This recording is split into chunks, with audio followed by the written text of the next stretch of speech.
श्रवण जी, हालांकि 10-12 दिन का समय बहुत ज्यादा नहीं होता है और अभी ये भी कहा जा सकता है कि अपोजिशन भी अभी उस तरह से एक्शन मोड पर नहीं आया है कि एक दबाव क्रिएट कर सके। अभी तो तुम्हारी ही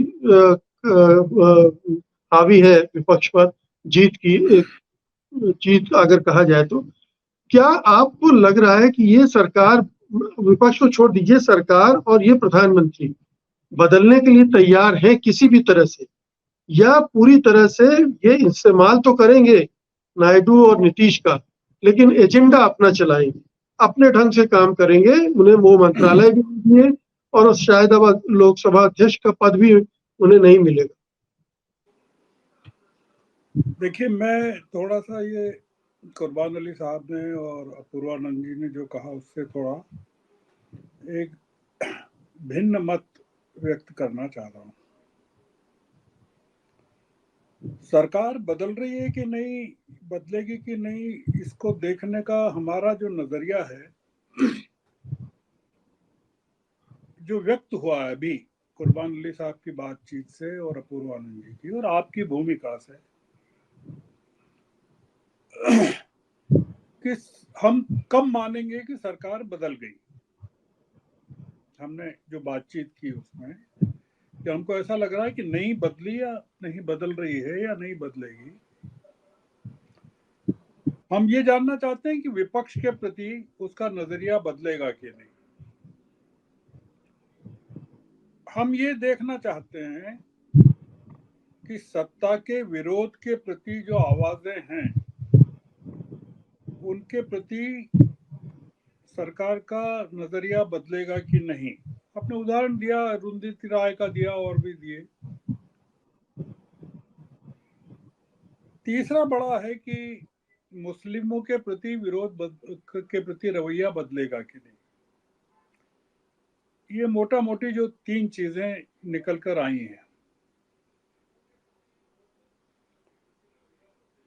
हम अपनी सारी डिबेट्स में या यूट्यूब की तमाम बहसों में एक जो पॉइंट उभर कर आया है वो ये कि बीजेपी को किसने कमजोर किया है या उसकी सीटें किसने कमजोर की हैं, कम की हैं।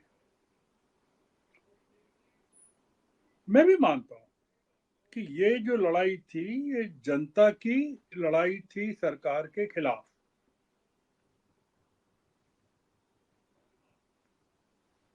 अगर हम सब लोग ये मानते हैं कि जनता ने बीजेपी को कमजोर किया और हराया है, तो हमको अब ये भी मानना पड़ेगा कि सरकार जनता के लिए तो काम करेगी। जनता के लिए काम करेगी मतलब उन्होंने कहा कि साहब आपको इसलिए हराया है कि आपने रोजगार नहीं दिया, तो उन्होंने रोजगार देने के लिए काम शुरू कर दिया है।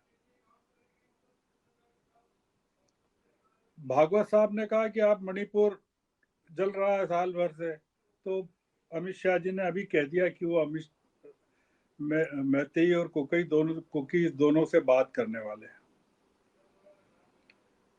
आपने कहा कि जम्मू कश्मीर में चुनाव नहीं करवा रहे, तो उन्होंने जम्मू कश्मीर के चुनाव की तैयारियां शुरू कर दी हैं।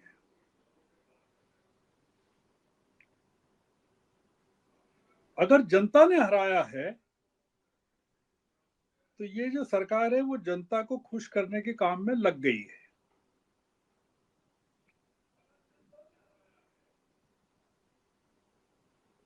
अगर सरकार ये कह रही है कि हमको मुसलमानों ने वोट नहीं दिया,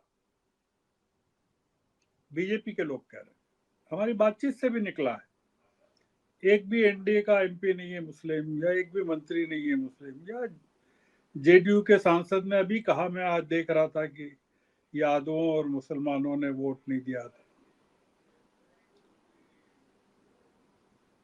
बीजेपी की जो कॉन्स्टिट्यूएंसी है वो एंटी मुस्लिम है। उसका जो वोट बैंक है वो जिस क्षण मुस्लिम अपीजमेंट में चला जाएगा या मुसलमानों के लिए, जैसा अभी भागवत साहब का बयान आया है कि मुसलमान भी हमारे भाई हैं, उनका भी हक है। उनका जो बाकी जो वोट बैंक है वो भी छिनक जाएगा उनसे, बीजेपी के हाथ से। बीजेपी ये अफोर्ड ही नहीं कर सकता कि मध्य प्रदेश में अगर उसको 29 में से 29 सीटें मिली हैं हिंदुत्व के कारण या पोलराइजेशन के कारण, तो वो इन्होंने जो कहा डिंडोरी की घटना का या जावरा की घटना का, या हम देखते हैं, आए दिन देखते हैं, सभी जगह देखते हैं, इंदौर में भी देखते हैं। ये अगर ये कह रहे हैं कि सरकार के बदलने का पैमाना हम ये मान रहे हैं कि मुसलमानों के प्रति ये सहिष्णु हो जाएंगे, हमको नहीं मानना चाहिए। इनकी जो सीटें मिली हैं 240 भी, उसकी ताकत ही ये है कि जो पोलराइज किया इन्होंने सोसाइटी को, जिस हिंदुत्व के दम पर ये पूरा का पूरा काम किया, क्योंकि ये मानते हैं कि इनके हिंदुत्व में कोई कमी रह गई होगी, इस कारण से सीटें कम। जी, तो श्रवण जी आप भी फिर यही कह रहे हैं ना, तो श्रवण जी आप भी यही कह रहे हैं कि चूंकि इनको मुसलमानों की वोट नहीं चाहिए, मुसलमानों की चिंता नहीं है, इनके इनकी जो राजनीति है वो बहुसंख्यक हिंदुओं के बल पे चलती है, इसलिए इनसे अपेक्षा ही करना गलत है कि ये मुसलमानों के बारे में इनका नजरिया या इनका कामकाज करने का ढंग बदलेगा। मतलब सरकार उसी ढर्रे पर चलेगी, उसी तरह से चलेगी, कम से कम इस सेक्शन के मामले में। जी, मेरी बात खत्म नहीं की मैंने कहा कि अगर हम सरकार के बदलने को इस नजरिए से देखना चाहते हैं कि वो विपक्ष के प्रति सहिष्णु हो गई है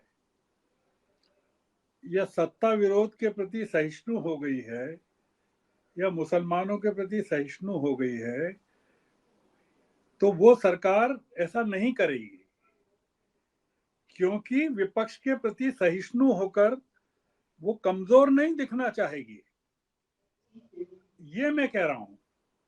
और जी, मुसलमानों के प्रति सहिष्णु होकर वो अपना जो कमिटेड हिंदू वोट बैंक है उसको डाइल्यूट नहीं होने देगी।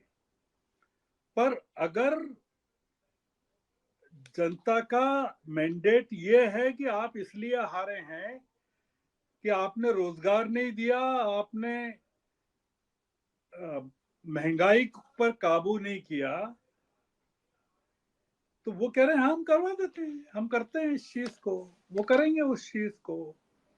ये सरकार डेमोक्रेटिक नहीं हो सकती। मैं ये कह रहा हूं कि इसके जीन्स में डेमोक्रेसी नहीं है, क्योंकि ये डेमोक्रेसी की बुनियाद पर सत्ता में नहीं आई है। तो अगर नहीं आई है तो वो डेमोक्रेसी के बल पर सत्ता में रहना भी नहीं चाहती है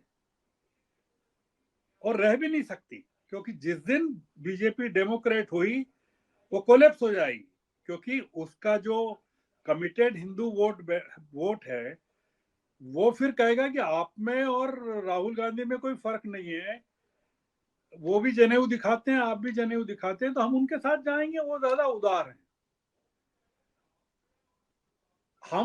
हम मोदी जी का जो स्वरूप है वो ये कि भैया मुझे जनता ने हराया है ना, मैं जनता की चिंता कर रहा हूं। आप ये कह रहे हैं कि जनता ने हराया है, विपक्ष ने नहीं हराया है, तो मुझे विपक्ष की चिंता नहीं है। तो दूसरा जो टेस्ट होगा वो ये होगा कि स्पीकर का चुनाव होता किस तरीके से होता है। सारी डिबेट्स में आया कि अमित शाह को नहीं लेंगे नए मंत्रिमंडल में, डोभाल को नहीं लेंगे, उन्होंने अमित शाह को भी ले लिया, डोभाल को भी। फिर ये आया कि इनको अमित शाह को होम मिनिस्ट्री नहीं देंगे, वो भी दे दिया, डोभाल को अपना पूर्व स्वरूप प्रदान कर दिया। अब अगर धनखड़ का साथ तो कायम है वहां सभापति, he being the vice president Rajya Sabha में, वो तो सभापति है। उपसभापति के पद पर वो जो महोदय थे जिन्होंने किसान कानून काले पास कराए थे, वो रहते हैं कि नहीं ये देखना होगा। और जो स्पीकर महोदय 150 लोगों को निष्कासित करते हैं हंसते हंसते, वो फिर से स्पीकर की कुर्सी पे बैठ जाते हैं क्या, जैसा कि उनका नाम चल रहा है। हमको अब ये देखना है कि डिप्टी स्पीकर बनने देते हैं कि नहीं विपक्ष का, स्पीकर किसको कायम रखते हैं, संसद में विपक्ष को बुलडोज करते हैं पहले की तरह की संसद में विपक्ष को बोलने देते हैं।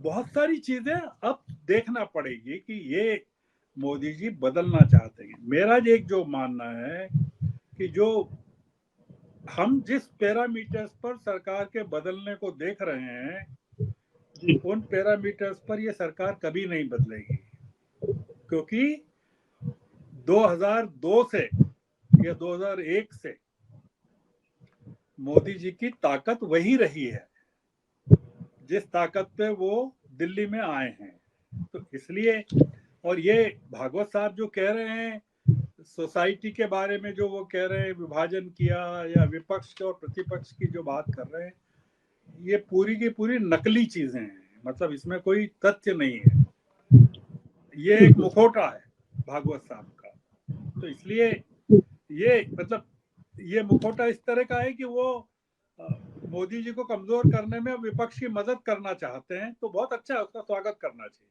मेरा ये मानना है कि वो भी एक्सपोज कर रहे हैं सरकार को कि आप क्या हैं, देखिए आप यही हैं जो विपक्ष कह रहा, वही मैं भी कह रहा हूँ। ऐसा भागवत साहब के कहने से हम ये निकाल सकते हैं, आप अहंकारी हैं, मर्यादा का पालन नहीं करते हैं जी, तो सोसाइटी में डिवीजन करते हैं, तमाम चीजें जो विपक्ष कह रहा था वो भागवत कह रहे हैं। ये मुद्दा है। तो इसलिए मैं इस सरकार से जो हम उम्मीद कर रहे हैं, मैं बिल्कुल उम्मीद नहीं कर रहा हूं कि ये उस तरह से प्रजातांत्रिक हो सकती है। जी, सत्य हिंदी का ऐप डाउनलोड करें गूगल प्ले स्टोर पर।